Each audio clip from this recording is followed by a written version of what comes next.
Hello बच्चों, let's read the question. Question कहता है in the following questions the statement of assertion is followed by a corresponding statement of reason.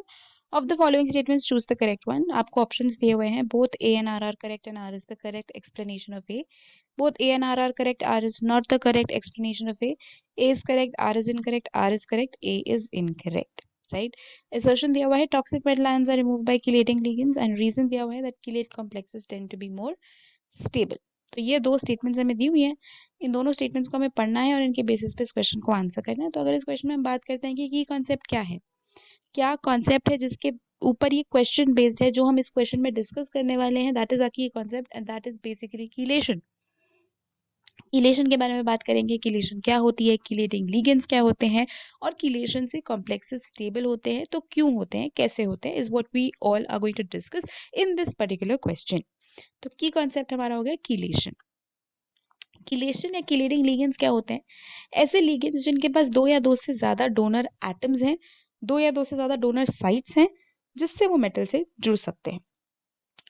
जैसे कि EDTA है आपके पास, one of the very common examples. ये hexadentate ligand है, इसकी डेंसिटी 6 है, ये 6 साइट से जुड़ता है, इसके पास 4 ऑक्सीजन डोनर एटम्स हैं और 2 नाइट्रोजन एटम्स हैं. तो 6 साइट से जुड़ के ये एक साइक्लिक टाइप का कॉम्प्लेक्स बना लेता है विच प्रोवाइड्स स्टेबिलिटी. तो कीलेशन की बात करें तो कीलेशन में क्या होता है, जो लिगेंड्स हैं they chelate the metal ion and provide stability. और जरूरी नहीं है कि डोनर एटम्स 6 ही हों, 2 या 2 से ज्यादा कोई भी होता है कीलेट कॉम्प्लेक्स बनेगा. इथाइलिन डायमीन भी एक एग्जांपल होता है हमारे पास, वो बाइडेंटेट लिगेंड की कैटेगरी में आता है. राइट. और ये जो कीलेशन होती है जिससे स्टेबिलिटी मिलती है, ये टॉक्सिक मेटल आयन को रिमूव करने में हेल्प करता है, क्योंकि कीलेट्स जो होते हैं वो एक स्टेबल कॉम्प्लेक्सेस बनाते हैं और स्टेबिलिटी की वजह से जो टॉक्सिक मेटल आयंस हैं दे कैन बी रिमूव्ड.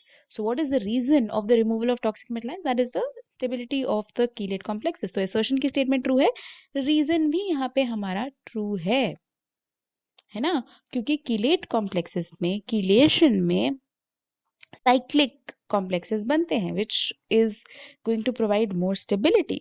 तो असर्शन तो हमारा ट्रू है, रीजन भी हमारा ट्रू है.